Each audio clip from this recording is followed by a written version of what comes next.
Hello. How's it going? Good, nice to see you. Hey baby. How's it going? Yeah, good, thank you. And hello to you guys and welcome back to the Get Help podcast. Episode 5. And I'm here today with Caroline Chinakwe. Well done. And my good friend Khads. Thank you. Do you guys want to introduce yourself? Tell us what you do, tell us who you are. Who wants to start? You go first, Caroline. Thanks, Khads. So I'm Caroline Chanakwe. I'm a mixed media artist and I also do interior. So we have a lifestyle brand which is interior and homeware and art. Amazing. Shamelessly plug your socials, please. My socials is, so Instagram is Caroline Chinakwe or Chinakwe_ and website is www.chinakwe.com. Woo, thank you. Thank you. And I'm sure you will be able to see the spelling of the name somewhere below. I'm Khads. I'm the owner of Glowy's Cosmetics, as well as Rheal Studio. So we do skincare and haircare with Glowy's Cosmetics. I've got a content studio and event space called Rheal Studios, Rheal, based in West London. And I also own a modest fashion wear brand called K Apparel. Entrepreneurial women who, damn. And obviously, by now you guys should know who I am. But if you guys don't know, Who are you? I'm Charmaine Chanakira, Afro-Expressionist artist and owner of Runako Studio, also in West London. So, what do you guys know about art therapy? I've heard about art therapy and I will testify that there is definitely something in it because art is very therapeutical. So that's the only thing I know. But I've never practiced it myself. I've never tried it. But I guess when I create art, then that's part of it. So yeah. You looking forward to it? I am. I'm going to be doing something different, especially inspired by your work. I'm going to be inspired by your work to create something different. So I'm looking forward to that. And Khads? I don't know anything about it, but usually my go-to is a spa date. So this is definitely cheaper on the budget. So I'm all here for it and happy to learn and take on something new. Have you ever tried any kinds of therapies besides obviously the spa dates and stuff? No, I haven't personally, no. I love an escape and just getting a good jacuzzi, wash and blow dry. That's my go-to usually, but yeah. But what actually stops you from going to like a therapist? Or what's the distance? What's the gap between you and actually seeking professional help? I just feel like the need for it. And then also maybe time. My go-to is usually my comfort zone, what helps me relax, that I can get in very quickly. The gym's around the corner, it's got all the facilities I need. And I don't need to go and would research. be your therapy. Yeah, and I don't need to do the research into a new field that I'm completely unaware of. I think it's the unknown. Do you think it's a cultural thing as well? Absolutely, yes. Yeah, because I think that would be one of the main reasons is it's not culturally what we are used to, or it's never even in the horizon that, oh, go and seek help. It's Absolutely. Like, just sort it out, just manage it, like what you stressing about or what, yeah. So I think it's a cultural thing first and foremost. But I 100% believe in therapy. I think it's something that, I think culturally as well, we have generational trauma within the culture that all of us should really, like when it comes to restitution, they should actually pay for all people of colour to go to therapy because we need it. We need it. So I'm telling everyone to get help. So yeah, 100% believe in therapy. Okay, have you done it before? No, I haven't. And it's interesting because, okay, I'm a spiritualist. I was having a conversation with someone as I was driving. They were like, what's a spiritualist? But I'm very, very good at getting help from my circle. And I have a very good circle of people. And I'm not one of those people, like if I have something brewing inside me, I will talk it out quickly. So I think over the years, that has been my go-to, that I'm able to have a good circle of friends that I'll pick up the phone and speak to. And as someone who much practices spirituality, having conversations regularly with God is part of my therapy as well. So I've always been curious, like if I go and see a therapist, what could they tell me that I don't know already? And I know it sounds a bit big-headed, like I know everything, but I've literally laid out everything. I literally can't think of anything else that therapists could do, but I still think I should go just in case there's something I haven't quite. I always say this to people who say that, what can therapy do that God can't? But people forget that God created everything. God created therapy. So God gave us ways in which to kind of help ourselves. And one of those tools is therapy. So I think those two can like coexist. Yeah, 100%. What do you think? I know you're quite religious. Yeah, I was going to say the religious aspect of it. I release all of my worries, my fears, as well as my desires and prayers 5 times a day. So I don't feel like I've got any of that Built up anywhere. It was more from a relaxing point of view. What would you do? So like as an outlet, that the spa would be my go-to. But 5 times a day, I have the opportunity to talk about my worries to the one and only that's capable of doing everything. So yeah, I'm definitely big on religion, definitely big on prayer, and I instill that in my kids as well. Like this is the first point of contact. When you're really happy and something goes really well for you, that's still your first point of contact. Muslim, right? I am Muslim, yes. But also when you've got that anxiety and you're really worried about something, that prayer that you then pray immediately puts you at ease because you know you've left it to a higher power. And there's like this Islamic saying that I always say is tawakkal ala Allah. You've got to just leave it to Allah and assume that what He has planned for you is what's best for you. Allah's the best of all planners. So what's your favorite quote you were sending me? Just now? No, what's it? God's always great. God is great all the time. Yeah. She sent me a message like, God's great all the time. We say, I mean, culturally, we say that as well. Yeah. God is great all the time. What's your background? Nigerian. And you are? Somali. Okay, I knew that, but you guys didn't. And how do you think your cultures affect your practice? Or influence your practice? Oh yeah, actually, why am I thinking about that? Absolutely, yeah. I mean, my practice started with me wanting to find a way to actually showcase my culture in a different way. Because I started off in the fashion industry, so I was in there for over 20 years before I became an artist. And just the frustration of being in fashion and the way my culture was being portrayed led me to wanting to find a different route to showcase it. So everything I do within my business, my brand, is very much about showcasing the culture in a different way, yeah. You should see some of her stuff, like 10 out of 10. Wow. I remember as I was like growing within my own art industry, she's one of the artists that I kept like seeing or popping up on my algorithm. You too, yeah. Yeah, and I was just like, what a cool girl. what a cool lady. And then like we eventually met in person. I was just like, oh my God, she's my friend now. So we had, so remember I had Camden Black Creative, the CIC. So your work was one of the first. So when we first did Affordable Art Fair, I don't know if you remember. So we had years ago. Were you part of Camden? I was a founder of Camden Black Creatives. I did not know I was that. the chair of Camden Black Creatives. So yeah. So then Violetta got your work, and she was like, oh yeah. And I was like, oh my God, yeah, we definitely need to have this artist on board, and we showcased her work at the Affordable Art Fair. And yeah, one of the first pieces got sold, which was great. Yeah. Oh. Wow, I did not know that. After all of these years. I know. Crazy. Yeah. Small world. That's how I first found out about you. But you were already kind of like flying already at that point. I was just literally starting out, and I was like, "Who's this girl?" Yeah, and then only to find out you just kind of took it over. You took it up in lockdown as well, right? Yeah, which is crazy. You started off in lockdown as well. Lockdown, yeah.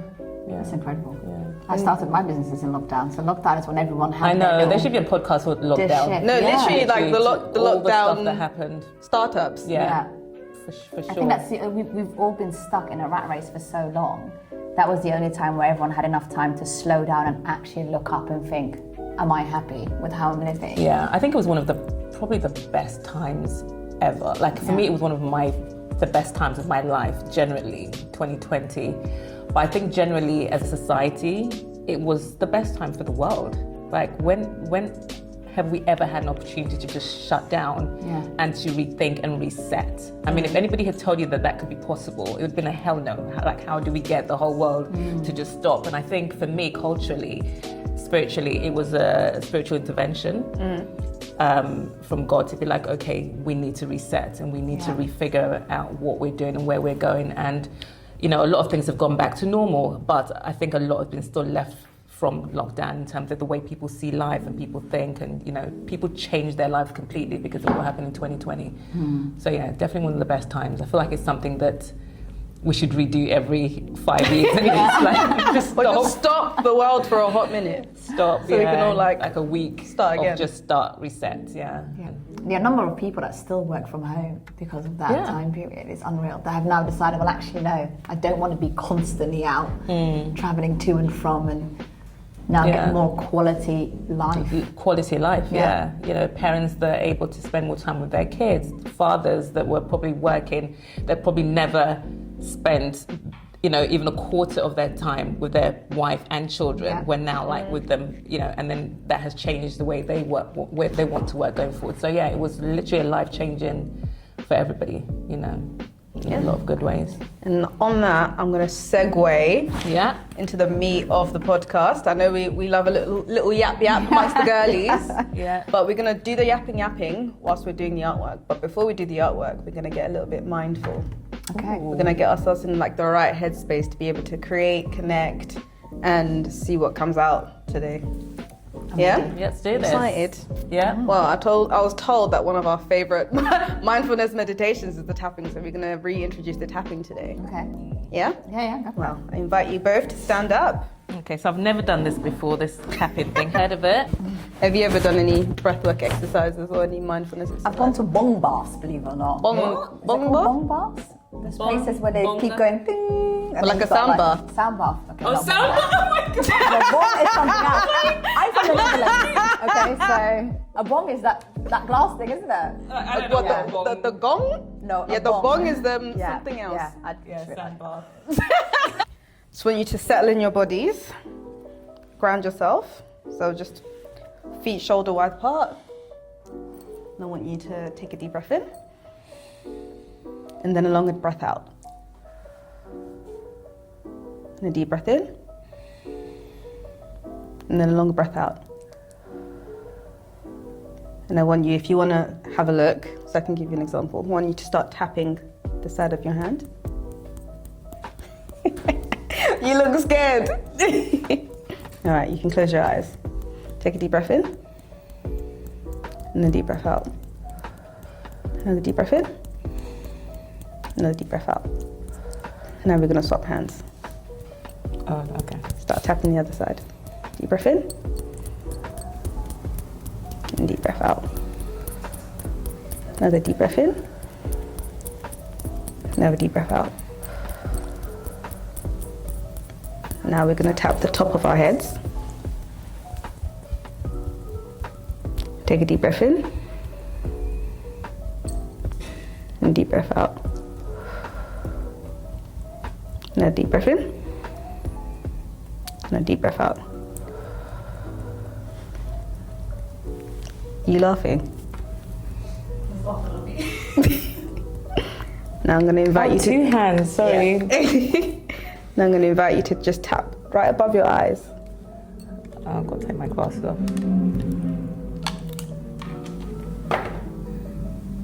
Take a deep breath in. Deep breath out. Now we're going to move from the top of our eyes to our temples.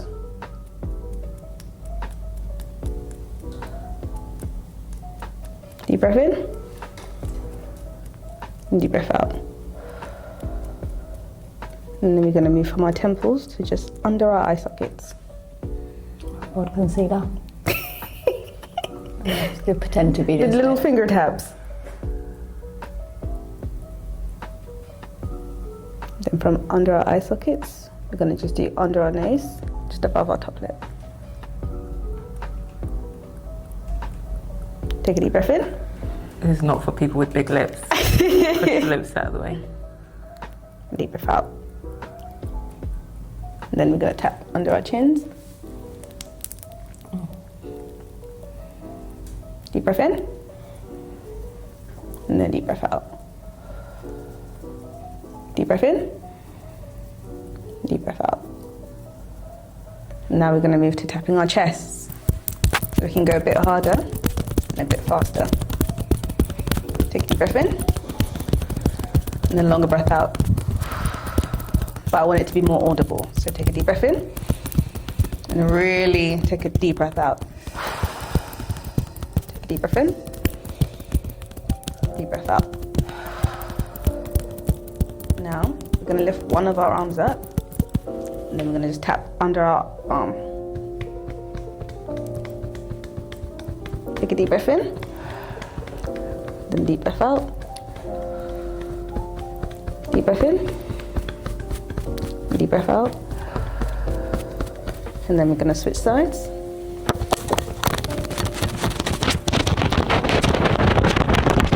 Deep breath in. And last one, deep breath in. And a big breath out. Now, just going to move our body around.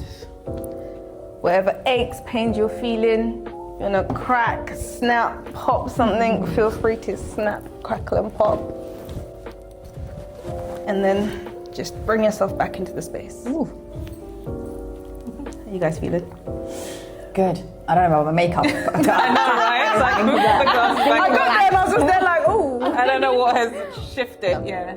It kind of makes you feel a little bit lightheaded. Is that meant to? Okay, so I feel Some people do experience a bit of lightheadedness. Yeah. It's the breath work. Because I tried breath work once, and I mean, it's amazing what breath work can do. There was something on TV and it said, take breath, I think 20 seconds, but really deep, whatever, like, and do push-ups, and then do it again after you've taken the breath work, and see how different, and your strength increased just from the breath work alone. So I know it definitely does work. Yeah, maybe in a more therapeutic environment, whereas we're in a nice, fun, artsy room, so with a lot of cameras around us. So maybe when you're alone, give that a second go and see how that makes you feel. Try it. Is this something you do regularly? Yeah.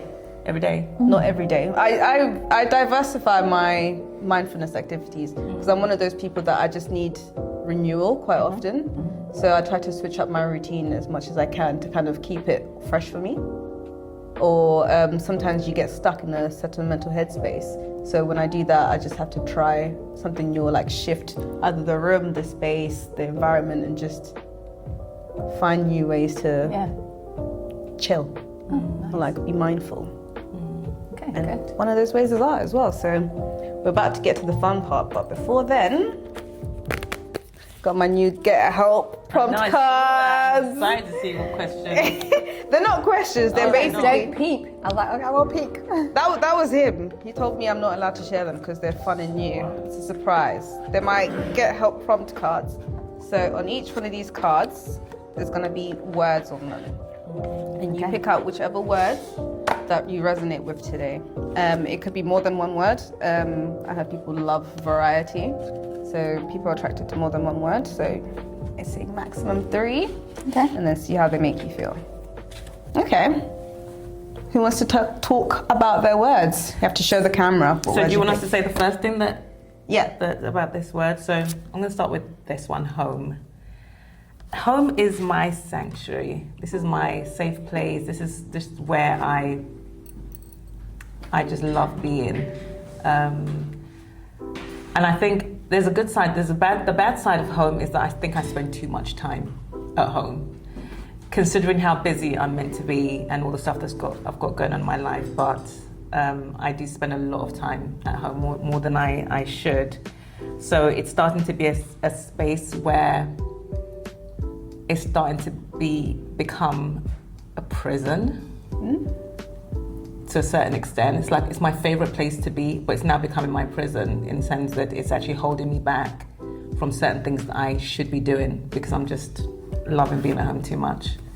So this is something I really want to change this year. Getting out of home a lot more. So me being here today, for instance, is one of those things. I get out of home. Yeah, so that's my first one, home.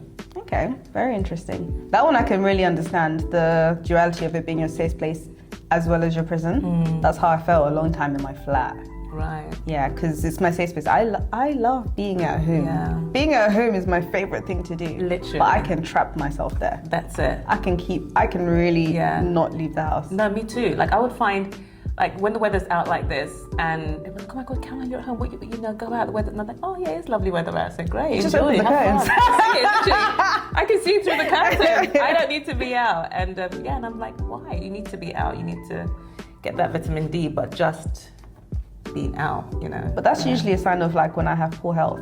Like if I see the sun is out and I still want to be at home, something's happening here. Oh really? Yeah. Oh, mine is the opposite. Like I just feel happy.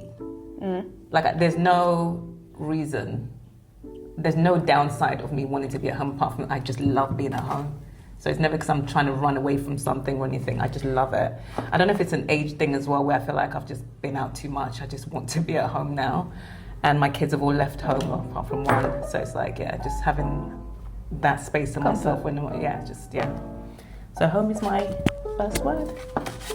What's your second word? Oh, I'm doing second at the same time. Gratitude.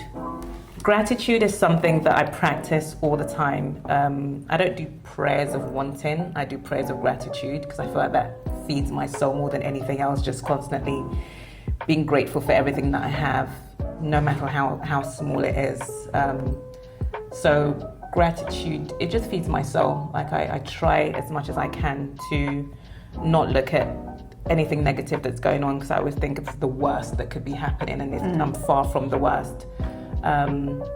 My daughter is currently living in Dubai, for instance, and obviously with everything that's going on in the world and in the Middle East, you know, her being in Dubai, and then we managed to get her out of Dubai, and just, you know, it just changed the way I saw the world in terms of we're all in the same place. Like, you know, yes, this is going on in Dubai, and you know, the Iranians and, you know, the Israelites, people that just didn't want to be in this war, that are now in this war. And it just made me look at life very differently, and just the gratitude which is in abundance in terms of how lucky we are in the West to have the safety. You know, people are still going about their business like nothing's going on, but so much is going on in the world. And what people are going through on a daily basis is just unreal. But yet we're here going to McDonald's, or, you know, getting on the train, going to the cinema, like as if nothing's happening. So I just have to remind myself all the time how lucky we are. And gratitude. I can really resonate with that, to be honest. Yeah. Very grateful, very fortunate. Good words, well picked. Did any of those? You read them all right. Did any of those words resonate with you guys? Home, I saw home, and I picked up this one instead, which I'll show you guys in a minute, but home for me is the opposite. I feel like, even though I've got young children as well, as a family and as a unit, we're hardly ever at home. So I actually long for a day where we don't have something on the schedule. If I'm not at work or at the office or at the warehouse, it's my children's schedule. It's picking them up from school or picking them up from homeschooling tuition. It's a tennis class, it's a football class. Home is our car. It's our routine. We're always together, which is why I've got the word family. But we're always together, supporting each other on whatever that person has got going on at that moment in time. So it's usually 7:30, 8 o'clock that we actually return home. Wow. And that's with the kids as well. So everyone's got something going on constantly. We're not very often in our house. So our home is our movement together. We're on the go together, and that's that circle, that safe space of always making sure that even if you're not at tennis, still come watch your brother and support him at football. I feel like we sort of carry that together rather than having it in a specific house, I guess, because no one's ever there. So that's why I picked family instead of home. There's no one there. It's an empty place. Interesting you said like the car is the home. Yeah, because that's the only place where I feel like we are constantly together, but it's together in the car on the way to support to one of us. So that's usually where we would have our catch-ups, or are you excited about this game that you've got going on, or someone prepping somebody else up after a bad day and being like, oh, come on, cheer up, you've got this, and make sure you have. That's the only time where we're actually all together, and if not, there's always one of us missing that we're watching doing something. So we're always on the move, we're always on the go. And I guess the car is where we have our little catch-ups before the next thing again. It's actually interesting actually you say that, because home should be that place, but sometimes actually the car is actually, I would have all 3 kids. I can't remember the last time I had all my 3 kids in the car. Like, I actually missed that. Oh. Actually, yeah, I didn't. There you go. So I'd love to be at home too. I know, that's what I was like, you want this, or that. Yeah. But yeah, that's, and then I've got happy. That's the most important thing. I feel like over the years, we always go back to where we are from, in Somaliland, East Africa. And I've been taking my kids back every single year as well, and I've always shown them from the very beginning that, look, here's someone who doesn't have the latest gadget like you do, but they're still happy. So that bringing happiness away from materialistic things, away from Western living, and finding it in the most simplest things is really important for me, and something that I instill in my kids on a daily basis. And also things like, yes, I want you to be driven, but are you happy in what you're doing? And I ask them this before every practice, even if I've paid a block session for your tennis, I will always ask you on the way there, are you happy? Do you want to do this still? Is this still like one of your ambitions? So I always go back to this and just check in with them. Are they happy with this crazy lifestyle routine that we're living, or do they want to tap out? So yeah, it's an important one for me. And it's not tied to like materialistic things, and I remind them all the time. It's tied to how you feel in that moment, like what makes you smile. So that's my 2. And I thought this said lioness, but it says loneliness. And I'm never alone, so it's a bit of a weird one. I would have chosen lioness, although it's not an option. I don't want to go make my own word, but I'm the eldest of 5 girls, so I do feel very like protective. I'm always like looking out for everyone, making sure everyone's okay. So just put the I in there. So what do you actually think about the word loneliness, and what comes up when you hear it? Because you thought it was lioness, and then you rejected it when you know it's loneliness, but why are we rejecting that? I feel like loneliness is someone, and again, whoever's resonated with this in the past, no offense, I feel like for me, it's someone who hasn't, I wouldn't pick it because I don't want to deny the blessings that have been bestowed upon me. I'm not alone, I've got an incredible circle. And I feel like loneliness means that you don't have somewhere to turn. That's how I resonate with that word. And I have an abundance of options, like of places to turn to and people to reach out for. And even in my earliest morning, 4 a.m. on my morning prayer, I still don't feel alone because I always feel like I'm in prayer. Like I never genuinely feel loneliness or feel alone, even if I'm on my own. So yeah, that's why. Okay. But I'm a lioness. We're gonna keep this card right here. All right. And then we're gonna keep these cards with you. Yours are interesting. Caroline, you said you liked which card? Family. Family, yeah. Yeah. Tell us more. Family, because I just have great family. Obviously my kids, but I have an amazing relationship with my sister. My brother-in-law is just everything. And just, you know, when you look at life, I have a few very, very close. I'm very selective with the friends that I have. You know, I have like maybe 2 or 3 really close friends, and that's it. And to all those friends that are listening, you guys are still friends. Like, wait a minute. But you know, they're not family. You know, family is people that have been there from the beginning, but people that you can really be your true self with. And there's not many people you can do that with, and there are very, very, very few. So family is what has kind of like, I won't say kept me grounded, because I think I've always been grounded, but have just been there to lift me when I needed it. You know, I've always suffered. I realized not too long ago that I suffered from depression, and it wasn't something that was diagnosed, because culturally it's not something that you think, you know, you're just getting on with life, and yeah, life has ups and downs, and you're just dealing with it. Until someone said to me, I think you've been depressed all your life, and I was like, oh my God, yeah, that is probably what that looks like.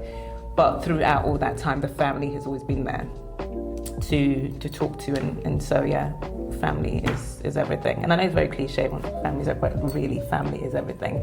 And not everybody has great family. You know, you think that you're just born into family and they're always going to be there for you, but there's a lot of families that are just so dismantled and separated and just don't get on. And family can either be a blessing or a curse. So yeah, but I'm very lucky. Yeah, I really resonate with that as well, because I'm blessed. My sisters are my best friends, my mum is my bestie. Like, I've got such a great supportive like network of people around me. Even like my best friends, like I've got a great network of women who support me, who I also see as family. So all of the words that you guys picked have like tugged on my heartstring a bit, because I'm just like, oh.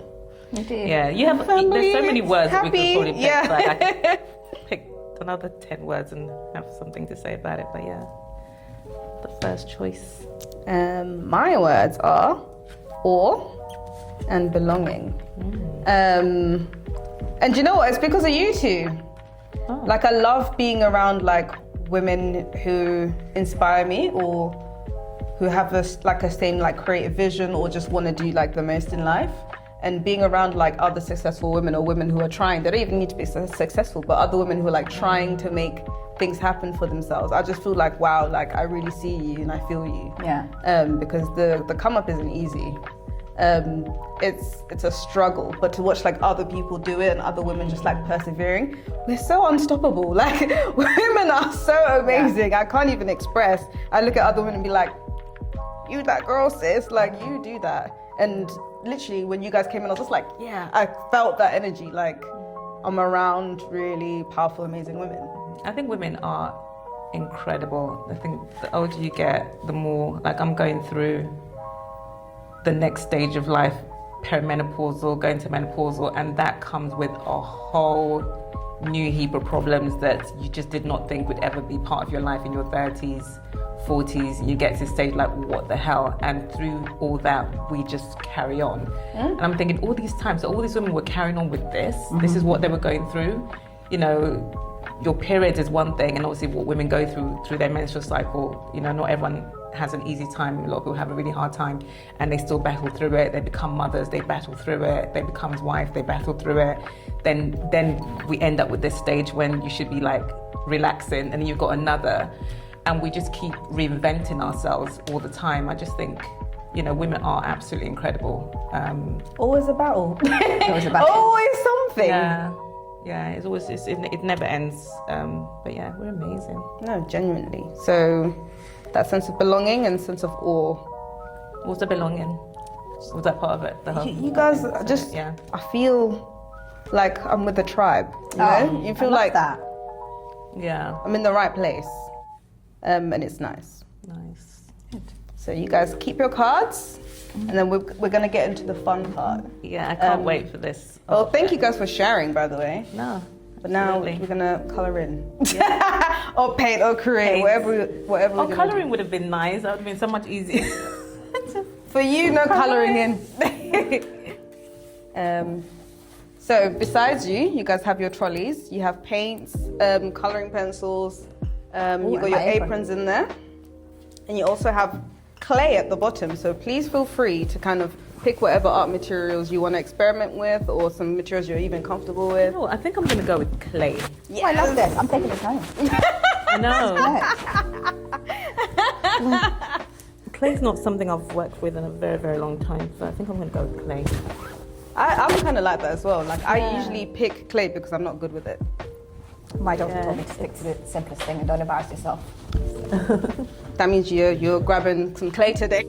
But that's Okay, what so we're opening. family is for, right? Absolutely. I'm going to take my daughter's advice and stick to the landscape she told me to make. She's like, you can't go I'm literally wrong. going to follow you. Why? Why? Because I don't know what I'm doing. It's like, you know. This is your own therapeutic.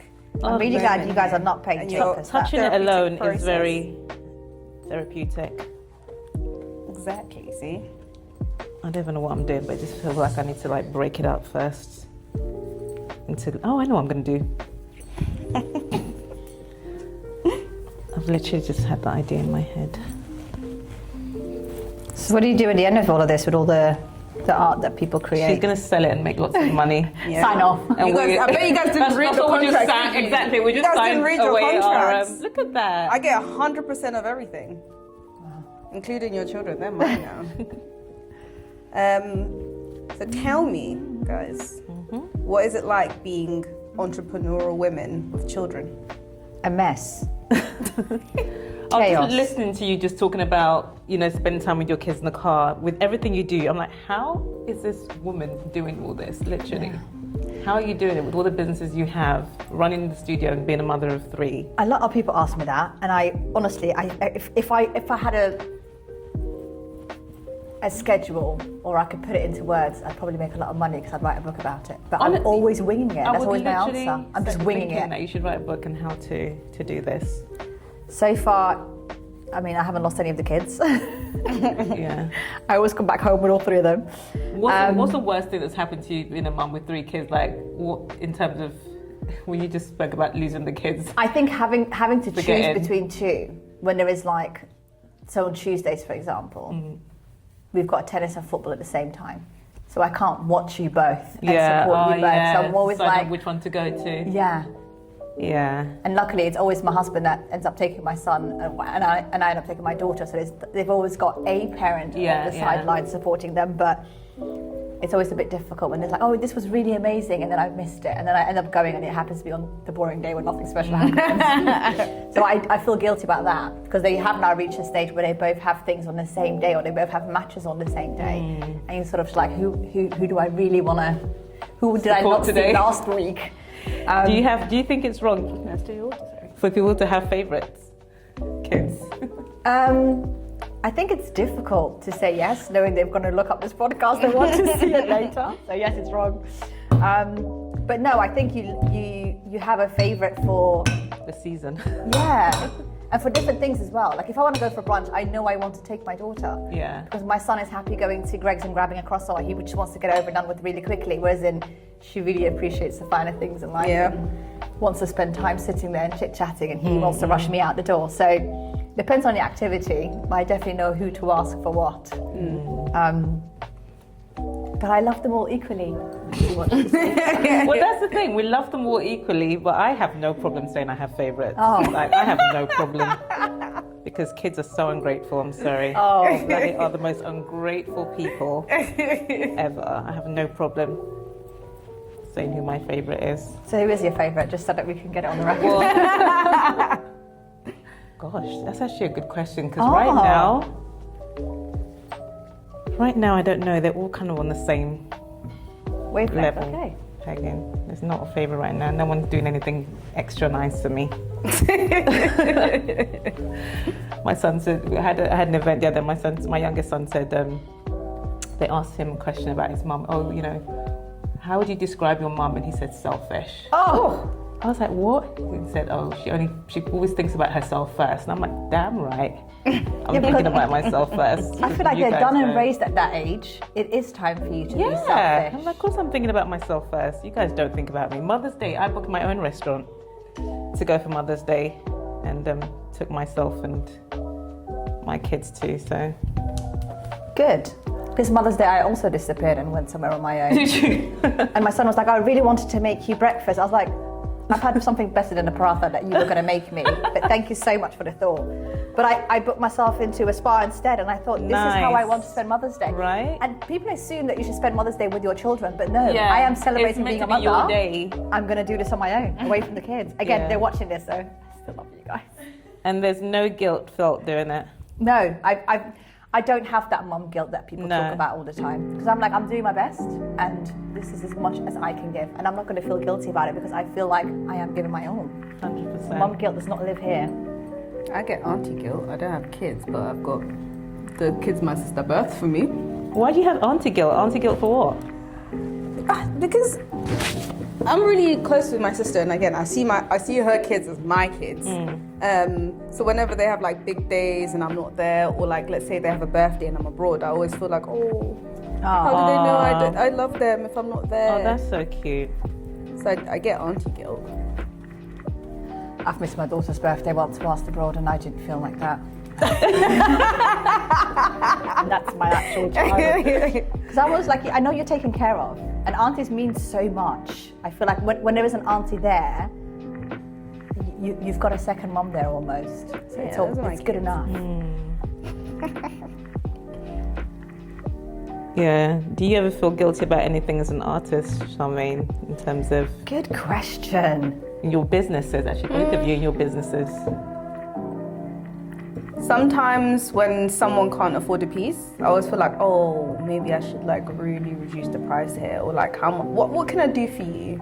But then that's another way to then like cheapen the brand by like going really, really low and stuff like that. So I do feel guilty when someone's like, I can only pay a tenner, and I'm like, that doesn't even pay for the supplies. Why do you feel guilty about that? Because do you feel like you're guilty about the pricing? I'm a people pleaser. I'm not guilty about the pricing. I'm a people pleaser. I want to make everybody happy. Yeah. And then those situations where I can't, I'm just like, maybe I could have done something, and I've just actively chosen not to. Do you think that's a women in business thing? I feel like sometimes we undervalue ourselves. Yeah. Because of that whole people pleasing thing, you want to make everyone happy. So you undervalue yourself and your work. And if you stand up for yourself and say, no, this is how much it is, and this is what it's worth, take it or leave it, you do feel like Like, it makes me feel horrible, actually. Or it's 'cause I me feel and my like I'm time. just trying to... I've come from a Giving my 12-year property background. So I'm really good at saying no and not feeling any way about it. Oh, I love that. That I need to That's where I'm practice trying to, more at. Yeah, 100%. And it's also always followed with a silence. People say no and then they give you, you're almost like justifying it. No, because in your position would have been like, the material doesn't cost that much or the paint doesn't cost that much. The answer is just no. You could have 1,000 reasons, but no doesn't always need to be followed up with an excuse to justify yourself. The same with if someone says, do you want to come out? No. That one I'm learning, no. And I'm not following up with an excuse of, oh no, I can't because the kids are whatever. I'm like, no. I just don't want to go. Full stop. No is a full sentence for me. And I think with pricings and stuff like that, you really need to back your source. And believe in the product that you're delivering, and whoever can't afford it, this is a good motivation for you in life to continue working a little bit harder, because I can't afford the car I want, but it is something that keeps me going. So don't stop that person in their tracks. Keep your price and keep them motivated. My price is the price, but I just feel bad. The other one is definitely time, though. Like, I have a lot of young people that want to spend time with me, or like intern, or I guess have one-on-one time, and I can't see them all. And I always feel bad, because I always think, like, when I was younger, I definitely needed the support and needed like someone to come and mentor me, but I just don't have the time. So I always feel bad, because maybe I can squeeze them in, but yeah. You guys are creating real artwork, but my landscape is looking amazing. Did you say right real now. artwork? Oh, yours is lovely. I love the blue and the green. Look at that. So you were saying about mentoring. Is that something that you try to do? Because it's something that I really wanted to incorporate in my practice right from the beginning. I is do. mentoring. I have young people that come in and out of the studio. I let them use my art supplies for free. I let them have some time. I teach them some art admin and how to build their own CVs and stuff like that. We just kind of had that one-to-one time, just to kind of help them kind of figure themselves out. It's usually like between 16 and like 25-year-olds. But I genuinely love the experience, especially when the kid is getting the most out of it. I love having them around. But it's also quite taxing, because it's like another mental load. Yeah. And I want to give them the best of me. But sometimes I Do you feel like sometimes that shapes their artwork to be very similar to yours? I teach them to paint mindfully. I don't teach them how to create their own styles or whatever, but just like how to get yourself in the mental headspace to create art. Because when we were in schools, we're taught to like copy stuff and don't have the same freedom to kind of express. Self-expression, yeah. So I teach them how to express, not to actually make anything. It's just, here's how to work differently than what we were taught in schools. And then I see where that goes for them. I feel like I run a bit of sun, but if I mix this with the blue, and the blue is still wet, it's going to be green. That's part of the process, baby. Just does not look attractive at all. You said you want to take on more young people. It's something that I've always done. So before so I said my background was in fashion, but then I ran a charity for over 13 years with a friend of mine called Concrete Canvas Art. So we worked with a lot of young people in the creative industries, and especially those that really wanted to go into drama and filmmaking. So that's what we really specialize in, filmmaking. So that kind of started off my whole mentoring side of, anything I do, how do I work with young people to help them develop. And it's something that I wish I had more time for. So I was asking that question, it's like I wish I had more time to do that, because there's not as many female mentors out there as I'd like there to be, especially black mentors for girls. And I really wanted to kind of like develop my business into doing that. I'm just trying to figure out the best way to do it so that I have the time to focus on my business and at the same time focus on the mentoring side as well. But I had to, like with Camden Black Creative that you were part of, the amount of energy that takes, like as a mentor, it's a lot of time. It's not you know, it's a full-time job in itself. So, yeah, it's the one thing I wish I could do more of. Khads, do you take any young people in? Or even just older people? Sometimes you don't have to mentor young people. No, someone asked me even the other day if I had time to mentor people, and I feel like, again, I'm so busy winging it. I don't know how to put it into words to someone else. So no. Good to be honest. And you know what? I have to be very So selfish bad. and say, I'm choosing me and being selfish with my time. Yeah. If I'm not in the office, it's because I'm with my kids at one of their events. Yeah. And they say you can't have it all, but you can, just not at the same time. And I don't have extra time to then also do this. Yeah. I feel like I can just about give 100% of myself to this at this time and 100% of myself to this at this time. There isn't that gap, and if there was to be a gap, that's going to be one-on-one time with one of my kids. That's my priority. I guess those are the ones that I'm mentoring. I don't have the time. If you could start all over again with what you're doing right now, would you do it exactly how you've done it, or would you No, absolutely not. do something different? With a hair and skincare, the cosmetics brand, we make all of our products here in the UK ourselves. Right. So we are the manufacturers, we are the producers, and then we pack and sell as well. Wow. And I definitely have learned on this journey, it's a lot easier to white label and and start a business that way. Because then it's not solely depending on you. So it is what keeps us unique and keeps us separate from the rest. But in terms of like from an ease and practical point of view, I wish I had found an easier route into this industry initially. It would have freed up a lot of my time. What was the hardest part about getting into the industry? Because I mean, for me, I know there's so many skincare brands that have popped up over the last 5 years. Everyone's doing skincare and doing it from their home, but it's still a very technical, science-led industry. Like I'm like, I think anywhere that you go into, how do you even go about doing that? Anywhere that you go into not knowing what you're doing is always scary. Yeah. And I've only ever since the age of 18 done property. So to go into a completely different field from being an expert to being a learner, literally from scratch, of how do I design a website? Or how do I apply for this certificate? Or what paperwork is required in order for me to be able to do this even? And going self-employed and finding that discipline, that was the hardest part for me. Learning something and becoming a newbie instead of an expert. It's a real hit on the ego as well. You go from being super confident and like knowing how to do your job with your eyes closed to getting everything wrong.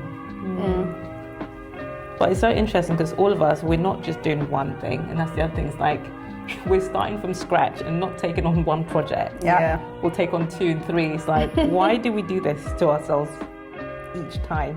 Because who's doing it for us though? Huh? Who's doing it for us? I think my thing is, I've had to do all of these things because no one else would do it for me, or I've had to learn new skills because I didn't have anyone to put up that shelf for me or like paint that wall. I've just had to figure it out.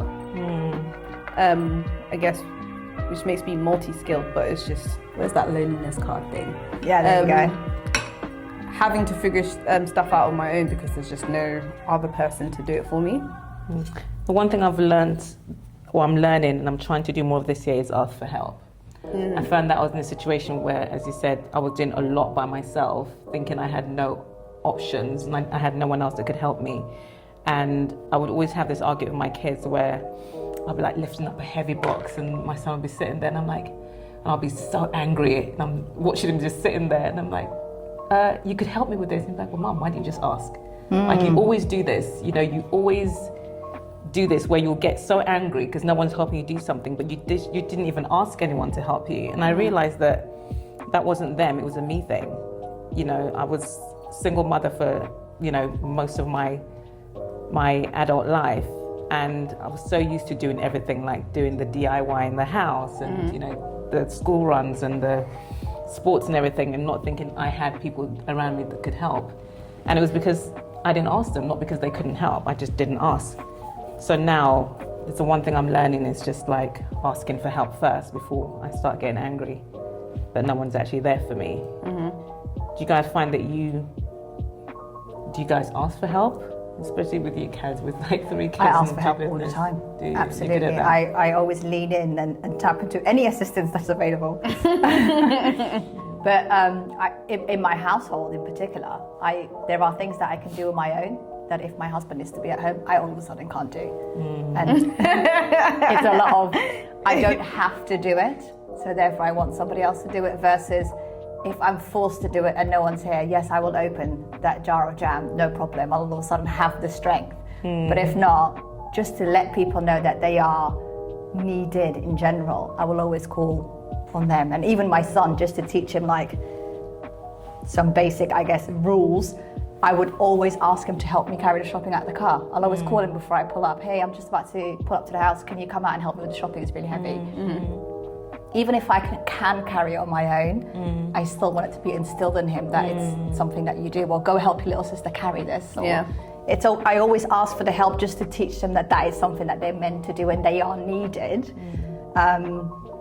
But it's mainly the boys, it's not really the girls that I bother, to be honest. You know, girls are going to do it anyway. Yeah. Because you have to teach. And she's always by my side, always assisting me anyway. But with him, I guess he just needs to feel that masculinity of, my mum doesn't carry everything, so I help her. No, I've had to learn to ask for help. I'm really not good at it. I think earlier on in my life, maybe late teens, early 20s, I was just like, I need a rescuer. I need someone who's gonna save me. But then after that, I just learned to crack on and do everything myself. Then I went through like a super hyper independence thing, where I was like, I don't need no man to help me do anything. But now, in my delicate early 30s, please sir, I can't carry this little box. Why should I carry it? I think we deserve to tap into our femininity. So I got a Sophie. No, like I'm still very much capable of doing it all, but I feel like I don't have to now. With before, I felt like I had to. It was just like a survival instinct, like I have to do this by myself, because there's no one to rescue me. But then finding healthy help, like actually getting an assistant who will help me with my admin and stuff like that instead of getting overwhelmed and then not being able to function. It's just asking for the right help from the right sources. Yeah. I have and also having to do it versus wanting to do it is very different. True. Yeah. And also not feeling like a burden. The one person that's always been like my right hand is like my older sister. She'll do things without being asked. Like at some point you do feel like a burden because you want this person to live independently from me, without her having to think that I'm just her responsibility. Right. So she's your older sister? Yeah. Older sisters deserve medals, I'm not gonna lie. I agree. I'm an older sister. Older sisters deserve the world. Yeah, it's so funny because I'm an older sister, but I feel like a younger sister to my sister, even though we're 6 years apart. No way. And she's 6 years younger than me because so I'm a creative, and she's more, what's the word?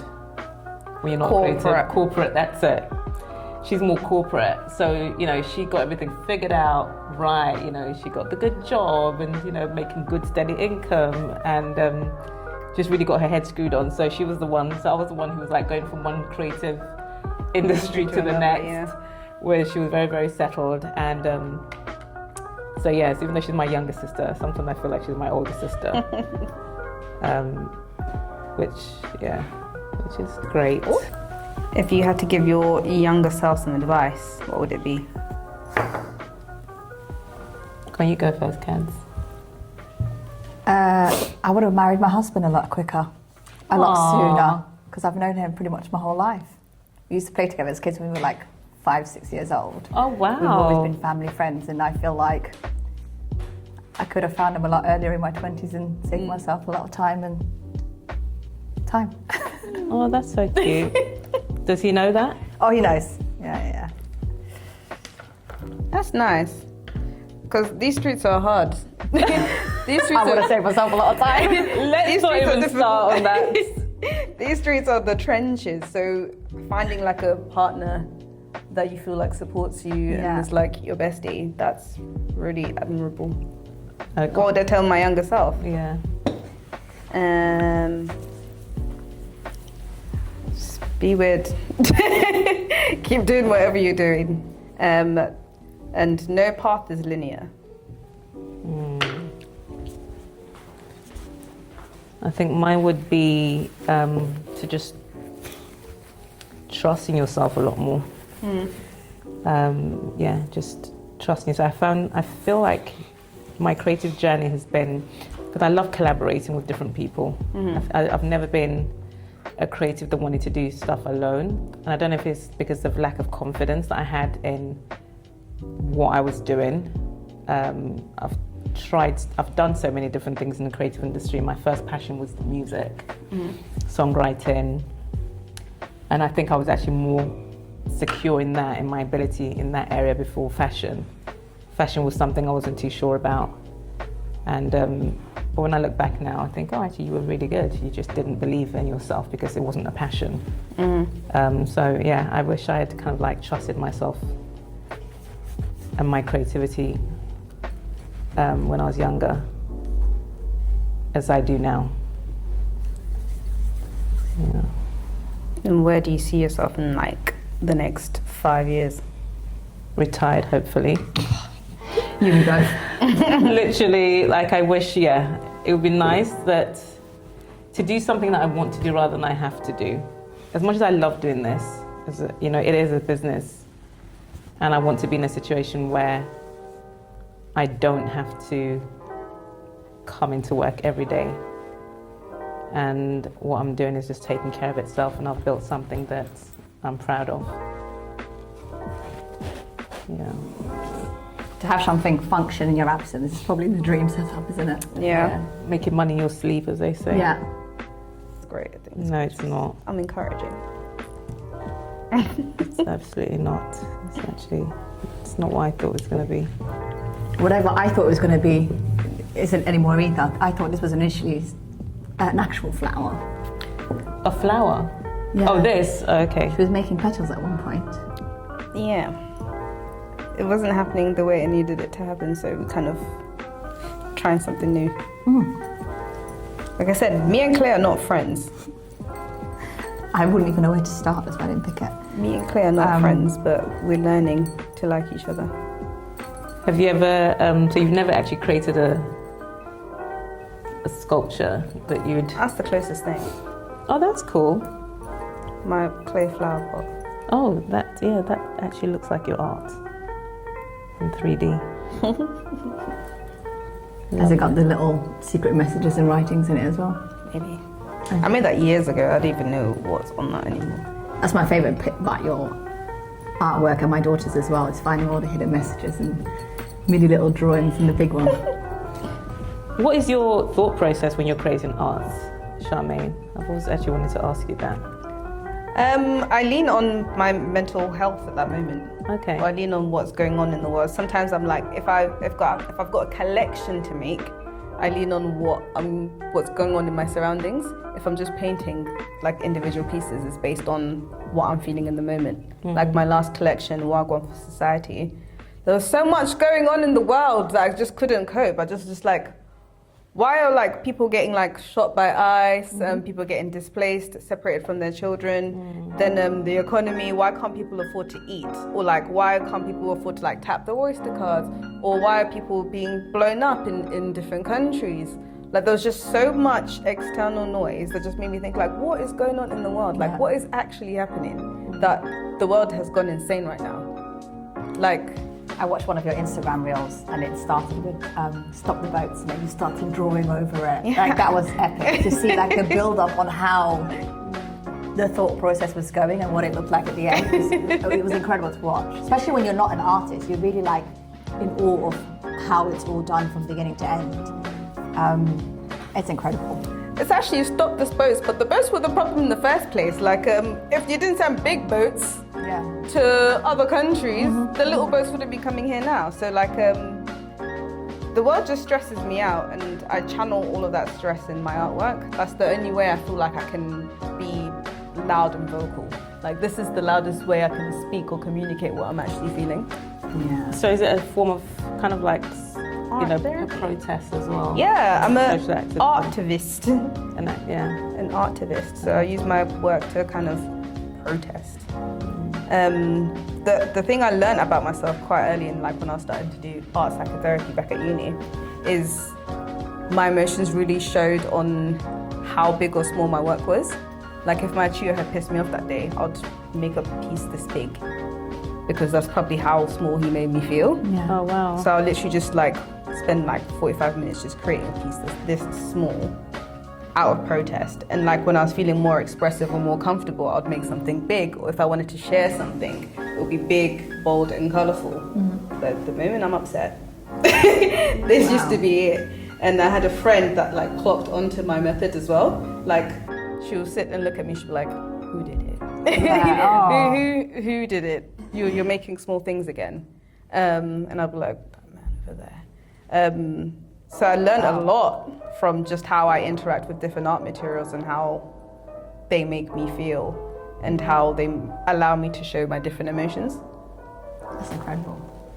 I find that I can't do anything creative if I'm not in a good mood. Like, Really? I can't, yeah. Like if I'm angry, sad, whatever, I can't do anything. And people, when I first started as an artist and I'll be going through whatever, my friends would say, oh my God, you need to use that and create something. I'm like, I literally can't. Like I can't. I'll go to bed and that's it. Like nothing will ever come out of me when I'm sad. But if I'm happy, I create work. And the work I create doesn't always have to be a happy Piece either necessarily. It could be a really sad piece, but that's the only way I can work is if I'm in a good place mentally. I always find it interesting that, you know, creatives, whether it's artists or songwriters, can use their emotions to actually create work. I think that's amazing. And I've always tried to tap into that, but I literally... I mean, look at Adele. We have to wait for her to break up with someone before we get an album. Like, And Taylor Swift was another. Taylor Swift one, needs to right? be broken up with also. She needs to be cheated on. just for us to like get some material out of her, she needs to go through that emotional. I don't think she has any happy songs. All of her Adele, albums have really? always been off the back of a breakup. Yes, that's when you feel the most inspired. That's when you feel a lot, when something has happened in your life. That's when I make, like, when I feel the most. So when you're really happy, what happens? You don't do It's anything? hard. It's really, really hard to Really? paint. Yeah. Oh, wow. Like, I can, but it's just never the same because I don't have the same hyper focus. That's when I have, like, something to work through or, like, see in myself. That's so interesting. So I simulate it by playing scary YouTube videos or something like that.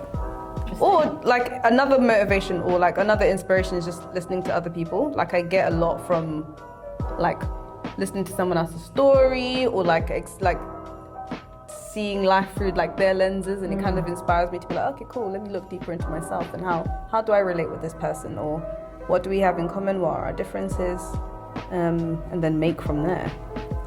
Looking at both your clays, I could have done this.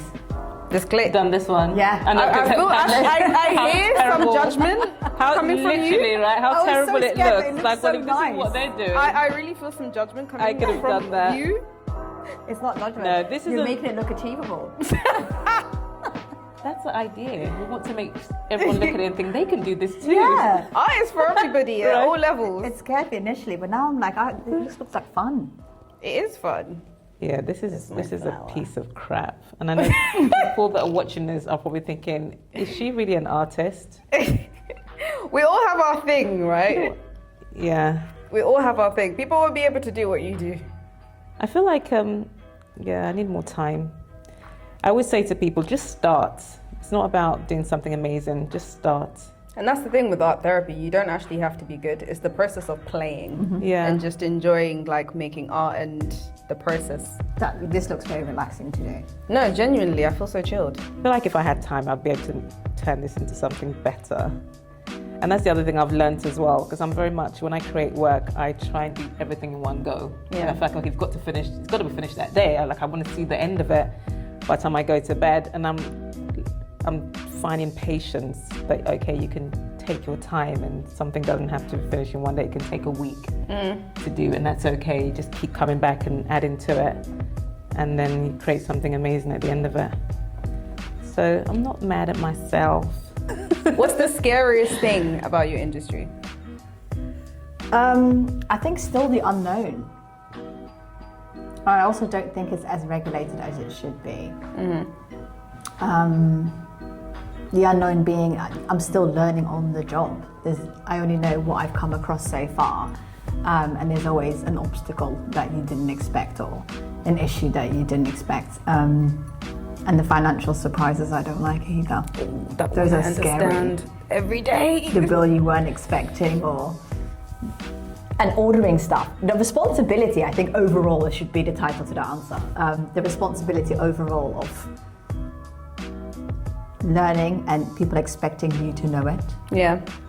And sometimes you don't have a clue. How quickly can you sit down and listen to that podcast on the go to like try and pick up the basics of what you need to answer?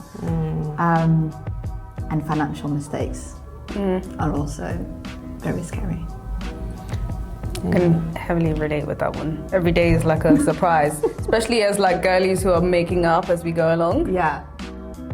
Surprise! Every day is a surprise. Like I got a letter today, and I was like, is it gonna ruin my day? You know, you have to time when you open a letter. Oh my God, that's me. And I know when I got this letter. This letter arrived on Thursday. It's just been sitting there, and I said, do you know waiting what? for the moment. I need a good weekend. Yeah. I need a good weekend. And then it wasn't even anything in the end. It was just a nonsense piece of letter, but it was just scary. It was like was it a brand? Was it a brand envelope? Was it a brand envelope? No, anything that says the director of Runako Studios or the director of that, I'm like, do you know what? I don't need the this official today. ones are scary. I don't need this today. Like, let me just have a good weekend. And then, like, I picked it up this morning. I was just like, oh, promotional material. I do like it. Why? This. Yeah. I'm like, Things are constantly changing as business owners in the UK. It's almost as if they don't want you to be a successful small business owner. They do unless not. you're a big fish. So just staying on top of all the rules and regulations and not getting caught out, I guess, is the answer. That in itself is scary also. Not only do they want you to pay every step of the way taxes on top of things that you've already paid taxes on. Taxes on taxes. And I'm just like, I've already paid tax on this specific amount, but you want to tax it again. And here's a new rule that's coming out on the 1st of April that you must know about, because otherwise you get a fine for not paying it or for not doing it. I think it's not regulated enough, but I also think the rules need to stop constantly changing and they need to follow up on these regulations they're just throwing at us. Is this the beauty industry generally, or just being a business owner in businesses? general? Right. Running an LTD in the UK in general is a scary place to be. No, it is. My accountant every month is always just like, Yeah. what are you doing? And I'm like, listen, my best. Yeah. Doing this is what my you best. told me to do last year. When did the rules change? I'm always like, when did the rules change? Yeah. But it's again, we're just winging it. Yeah. Making up. Hoping for the best. Literally. and I think that's what's also scary about like being a mentor to someone, because they think I know what I'm doing. And now I have to cosplay like I know what I'm doing. Meanwhile, I'm just there like, listen, girl. Don't say that. They're like, on Listen, camera. girl. I figured out this morning so I could teach you today. That's me every day. I'm always figuring things out en route to whatever it is I need to fix. Literally. But ChatGPT and all these wonderful new things that we've got make us sound like professionals. How at all often are times. you using chat? I don't like ChatGPT as such and as much anymore, but there was a time where I was really relying on it. I think for small businesses, it is a game changer, because there's so many things that a small business needs to support, but they can't afford. Mm-hmm. You know, you can't afford to get an assistant to check certain emails or to, you know, so for that reason, I think, yes, as a small business, you should use AI where you can, but obviously for just the basics, just admin alone, you know, checking emails and writing emails. And I know that's, you know, they always say, no, that's the basic of ChatGPT, and ChatGPT is more than that. But I think just that the amount of time it takes away from you, that allows you to do other things. Mm-hmm. Yeah. As a small business, I think it's definitely worthwhile. There was a lady that I was mentoring, she started a small business and she'd been trying to put her business plan together for months. And I said, look, just throw it into ChatGPT. Just that alone, she was able to then just throw all her thoughts into AI, and it allowed her to just finally start something. Whereas just the fear of even starting as a small business is just crippling, and you just don't end up doing anything. You could be there for months. So those little things like that, I think is really, really, you know, it's helpful. Amazing. Well, Thank you, ladies, for your amazing participation in the art making. How are you guys feeling after that? Great, I could carry on doing this. You can carry on. To be honest with you, that was actually fun. I don't know what the hell this is, but it's art. It is art. And art is subjective, so someone will buy this. Yes, they will. They will buy it, yes. What's yours? I love it. It's a little something. Oh, this is nice. I can see the rose in there and sunflower something. Yeah. Khads, you finished first, so do you want to tell us about your artwork? First and foremost, how did you find the process? You have to show the camera. It was fun. I was raised in the Netherlands, and it reminded me of tulip season with all the yellow tulips. And tulips are also my favourite flowers. So, although I finished first, a lot of thought did go into this. And field of tulips reminding me of childhood. Is that the first time you've held a paintbrush? No, doesn't look like it. GCSEs or something. No, my daughter loves to paint, Okay. and she's a huge fan of Charmaine's, as Charmaine knows, and she loves drawing. And every now and then she asks me to randomly help her out. And this was actually one of her ideas: stick to landscape. That's what she said you should do. She said, "Don't embarrass yourself. Keep it simple." I wish I had done that now, actually. Yeah. And do you think that your artwork relates to any of the cards that you picked today? Ooh. No, but home would be the one that I would borrow for this one. Because I don't know why it took me back to childhood and my favourite flowers, but it felt like I was in that relaxed zone. And I felt like I could be quite childlike and play. So that's why it went all the way there in my journey. Or back to the Netherlands? Yeah. Oh, do you want to tell us more about this daisy field? It's tulips. Tulip field? Tulip field? Well, the Netherlands are the biggest exporters of tulips. So everywhere you go, there are huge fields of flowers. But tulips were always my favourites, especially the yellow ones. And I still buy them till now all the time for my house. So do you? it's always something that reminds me Of home. of home and childhood. It is really, really sweet. And if you had to be anywhere in this painting, where would it be? Probably here, right underneath the sun. Right here, in Yeah. this very specific corner. Yeah. Why there?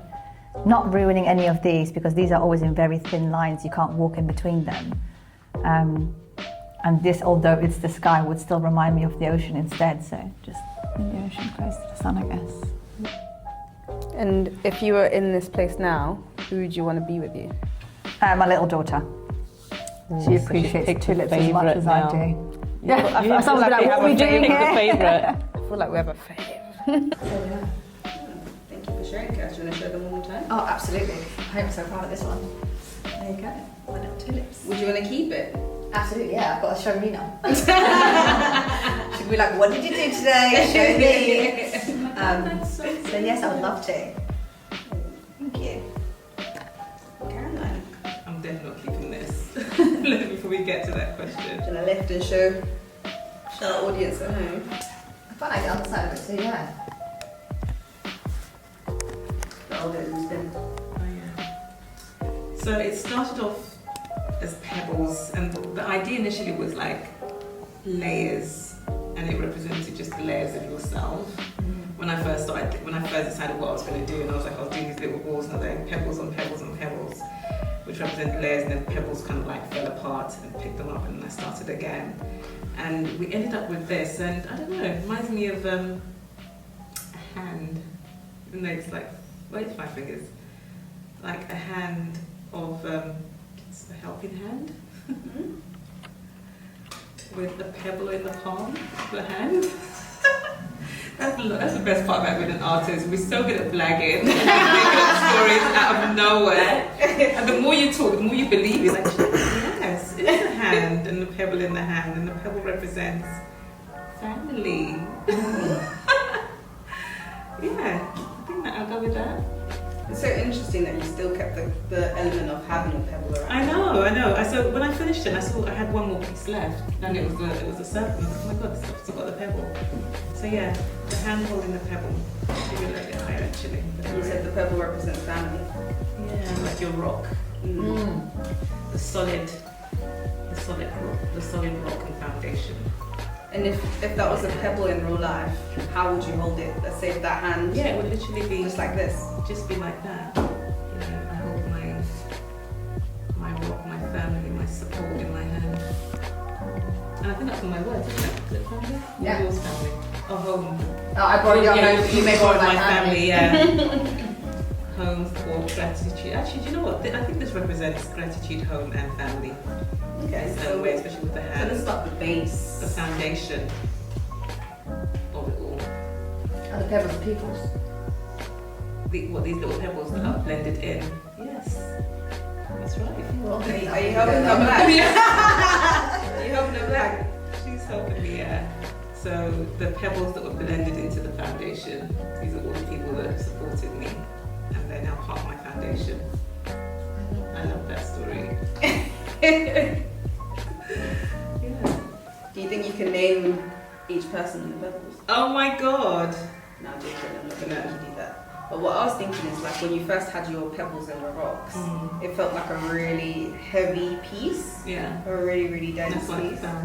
Huh? That's what I felt because it was so heavy. Everything has to be taken care of at the same time. And it weighs on you. And I think as women, especially, we do carry a lot. And I think over time, I've kind of learned to, just take little pieces at one go, not think too much ahead of what's going to happen tomorrow and what I can't deal with. Tomorrow it's like, okay, tomorrow hasn't come yet, and that problem might never ever be as big as you think it is. So deal with the little things now, take care of those little things first, and then see what tomorrow brings. So yeah, I think. Interesting. So I think of pebble, I think of something heavy, and you had a lot of pebbles piling up on top of each other. And then you broke that apart, there's like one singular pebble that now you're holding. That seemed a little less heavy. Yeah. That's a good Which I point. found like a very interesting process to watch. That's a good point. And it's interesting because Now those pebbles are now the foundation. and I'm holding the one that I can deal with. Look how clever we are. We are so smart. We are all blending together now. Listen, make it till you make it. You built your foundation with all those heavy pebbles. Yeah. Now you got one that you can hold. And it's standing strong, so it's not falling down like the other ones will. Yeah.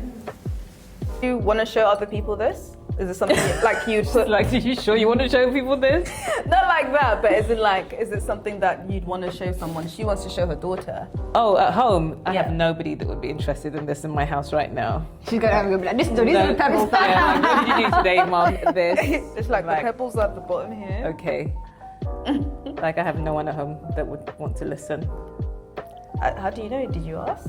I know I've got a 16-year-old at home at the moment. He's not interested. He wouldn't be. He'll be like, all done, like that. But yeah, and I think I'll leave it here and then come back and see how I feel about it. But I love the story that we've created behind this. It's given me, it's telling a lot about me, actually. So that's nice. You're showing. What about mine?